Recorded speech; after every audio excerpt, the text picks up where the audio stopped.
தமிழ்நாட்டில் இருக்கக்கூடிய பெற்றோர்கள், நீட் எக்ஸாம் எழுதக்கூடிய மாணவர்கள் ஒவ்வொரு வருஷமும் தமிழ்நாட்டில் அதிகரிச்சுட்டே வராங்க. என்ன அர்த்தம்? நீட் எக்ஸாமினேஷனை இன்று குழந்தைகள் ஏற்றுக்கொள்ள ஆரம்பித்து விட்டார்கள். இரண்டாவது, தேர்ச்சி விகிதம். நீட் எக்ஸாம்ல தேர்ச்சி விகிதம் என்பதும் தமிழ்நாட்டில் நல்லா இருக்கு.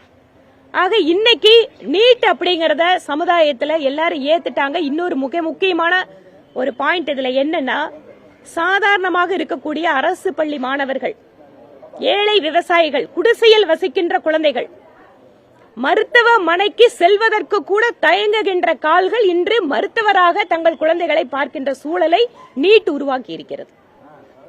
அதனால நீட் என்பது தமிழகத்தில் இப்போது அனைவராலும் ஏற்றுக்கொள்ளப்பட்ட ஒன்றாக இருக்கிறது. இது திமுகவுக்கும் கூட்டணி கட்சிகளுக்கு மட்டும்தான் அரசியல் பிரச்சனை, மற்றபடி இது மக்களுக்கான பிரச்சனை இல்லை. உங்களோட கேள்விகள் முடிஞ்சது சார். வேற யாராவது புதுசா கேட்கறவங்களுக்கு சொல்லுங்க. சொல்லுங்க தம்பி. இத பத்தி யோசிக்க வேண்டியது திமுக.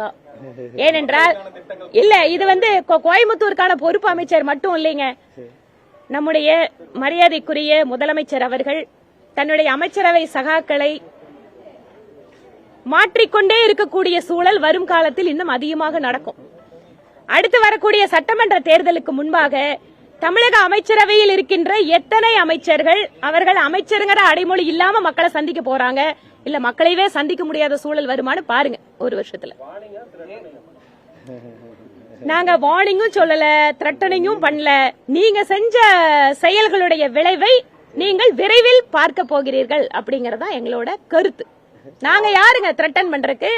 நாங்க யாருங்க வார்னிங் பண்றதுக்கு? நாங்க மக்கள் கிட்ட அவேர்னஸ் கிரியேட் பண்றோம், விழிப்புணர்வு உருவாக்குறோம். பாருங்க, திமுக அமைச்சரவையில எத்தனை பேரு வழக்குகள் சம்பந்தப்பட்டிருக்கவங்க, தண்டனை பெற்றவங்க, எத்தனை பேருக்கு மேல ரெய்டு நடந்துட்டு இருக்கு. அதனால இது என்ன இப்பவா சொல்றாங்க? அவங்க மேல வந்தா மட்டும் அது பாஜக துணை. இப்ப வேற யாராவது வேலை பண்ணா அமைச்சருடைய வழக்குகள் நிறைய முடிச்சு வைக்கப்பட்டிருக்குது. அது மேல நடவடிக்கை எடுக்காம திமுக அமைச்சருடைய இந்த ஒவ்வொரு வழக்குமே அவங்கவங்க நீதிமன்றத்தை சந்திக்கிறாங்க. நீதிமன்றத்துல அவங்களோட தரப்பை சொல்றாங்க. திமுக அமைச்சர்களும் நீதிமன்றத்தின் வாயில என்ன நீதி இருக்குதோ வாங்கட்டும். நாங்க யாராவது நீதிமன்றத்துக்கு போக வேண்டாம் எங்காவது தடுக்கிறோமா? நீதிமன்றத்துக்கு போனாதான் தெளிவா சொல்றாங்களே, நீங்க இத்தனை குற்றம் பண்ணிருக்கீங்க, இதுக்கு பதில் சொல்லுங்கன்னு தான் கேக்குறாங்களே. சிறுவாணி தண்ணி போல ஆட்சி அமைப்போம் அப்படின்னு சொல்லி கோவை வந்து விஜய் சொல்லிட்டு கோவையில இருந்த கூட்டத்தை எப்படி பாக்குறீங்க? பல்வேறு பாசிட்டிவான சோஷியல் மீடியால பாசிட்டிவான சிறுவாணி தண்ணின்னு சொல்லி நிறைய ஃபாலோ பண்ணி நிறைய இடங்கள் ஏற்படுச்சுன்னு சொல்லப்படுது. எப்படி பாக்குறீங்க? நீங்க எல்லாம் தான் கூட இருந்தா இன்னைக்கு பாத்தீங்க. எப்படி போய் வீடியோவை கவர் பண்ணீங்க, எப்படி செய்தி சேகரிச்சீங்கன்னு நீங்களும் பார்த்திருப்பீங்க. ஒரு அரசியல் கட்சி, அதுவும் குறிப்பாக ஒரு சினிமா பின்புலத்தோடு வரக்கூடிய நபர் அப்படிங்கிறது நேச்சுரலாவே எல்லாத்துக்கும் ஒரு சினிமா நடிகர் வரும்போது பாக்குறதுக்கு அப்படிங்கறது ஆர்வம் இருக்கும். இன்னும் டைம் இருக்குது. ஒரு அரசியல் கட்சியாக எப்படி அவர்கள் மக்கள் பிரச்சனையை எடுக்கிறார்கள், உள்ளூர் மக்களுடைய குரலை அவர்கள் எப்படி பிரதிபலிக்கிறார்கள் அப்படிங்கறதெல்லாம் ஒரு அரசியல் கட்சிக்கு அடிப்படை. அதனால வரக்கூடிய காலத்துல அதை பார்ப்போம்.